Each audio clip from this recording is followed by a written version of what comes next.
If you've ever been caught totally off guard by a rude remark, maybe an unfair critique, or just a blatant insult, you know exactly how it can rattle your nerves, right? It can literally derail your entire mood for the day. But what if you could flip the script completely? Well, let's dive right into this. Today, we're exploring the ultimate calm guide to disarming insults and verbal abuse. We're going to look at proven psychological tools that keep you firmly in control of your emotions and, most importantly, your dignity.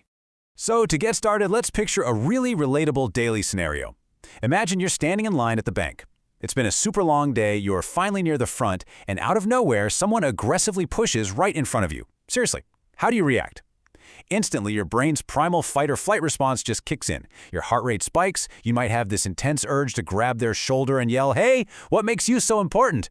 Or actually, on the flip side, you might just stare at the floor, say absolutely nothing, and then seethe with quiet anger for the rest of the afternoon.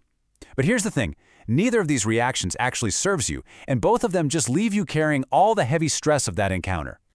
But, being cut off in a bank line, that really might just be the tip of the iceberg when it comes to the disrespect we face in daily life. The Cleveland Clinic actually breaks down the various, often kind of insidious forms that verbal abuse can take. We're talking about things like gaslighting, condescension, mockery, stonewalling, humiliation, and blaming. Now, what all of these behaviors have in common is that they're basically tactics used to assert power and control over you. They are specifically designed to destabilize you emotionally. If you react with immediate fear or anger, well, you're just handing over your power on a silver platter.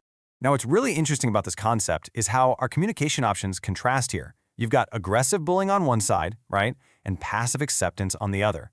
But the reality of true strength sits smack in the middle, assertive communication.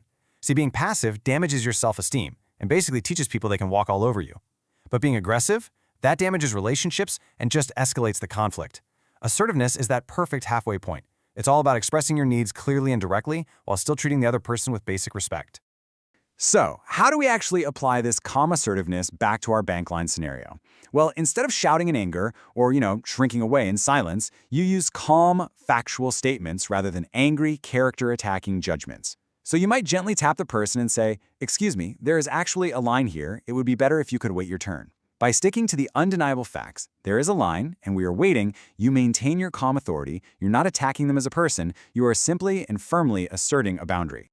Okay, but what if the disrespect is way more direct? Like what if someone hurls a blatant insult right at your face? Well, sometimes the absolute most powerful response is literally no response at all. As the psychology source Mindful Ways points out, silence is the response they never expect. Doing absolutely nothing is actually this deeply powerful refusal to validate an insulter's ego. People who throw insults are looking for a reaction. They want you to shout, to cry, to frantically defend yourself. So when you offer them total, undisturbed silence, you totally starve their ego. You're sending a very loud message that their chaos is simply not worth your energy. To really pull off that silence effectively, though, you need to master your physical presence. We can look at expert Doug Knoll's concept of neutral energy. Think about it. When someone comes at you with hostility, they fully expect you to brace for a fight. But if you instead speak slowly and softly, uncross your arms, maintain relaxed shoulders, and just hold gentle eye contact, you completely destabilize them. It's wild. This brilliantly illustrates how your calm state actually regulates their nervous system. You aren't preparing for a fight, and your relaxed, neutral body language proves it, which completely neutralizes their aggression. And this kind of deep composure, it's been highly effective throughout history. There's this amazing, surprising historical anecdote from Psychology Today about the Roman philosopher Cato the Younger. Get this, he was pleading a case when his adversary actually spat right in his face. No way, right? But instead of flying into a rage or launching a physical attack, Cato calmly wiped it off and just casually insulted the man's inability to use his mouth properly. He diffused the tension entirely. By refusing to be offended and maintaining his composure, and even throwing in a well-timed bit of humor, he completely stripped the insulter of all their power. Now let's see how this builds into handling those sneaky, passive-aggressive comments we all deal with so often, especially at work. Communication expert Dan O'Connor sequences 3 really actionable steps for shutting down a coworker who makes a snide, veiled comment, say someone making a crack about your attendance at a meeting. Step 1, base the source and use their name. This makes it super personal and direct. Step 2, insist on clarification. Literally ask them exactly what they meant. That strips away the vagueness that passive aggression totally relies on. And step 3, reassure and encourage directness. Tell them they can always be honest with you. This just forces them right out of the shadows. Here's another incredible technique. This one comes from Dr. Bill Crawford. When someone throws an unwarranted insult or criticism your way, he suggests asking a really simple, unexpected question. I'm curious, how is that a problem for you? This tactic is pure gold. It disempowers the insult by keeping you firmly in the confident, logical part of your brain, your neocortex, rather than dropping down into your emotionally reactive lower brain. It literally forces the insulter to actually explain their bizarre behavior, which temporarily confuses them and completely shifts the dynamic of the conversation right back into your favor.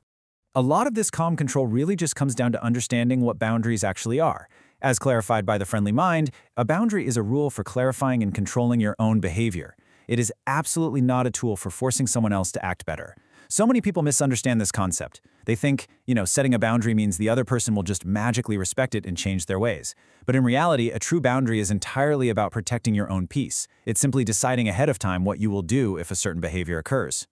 So the crucial point is how you actually phrase and enforce that boundary. We use the strict if-then formula. For example, if you continue to speak disrespectfully, then I will leave this conversation. And here's the hard psychological truth, guys. You must be prepared to actually enforce it.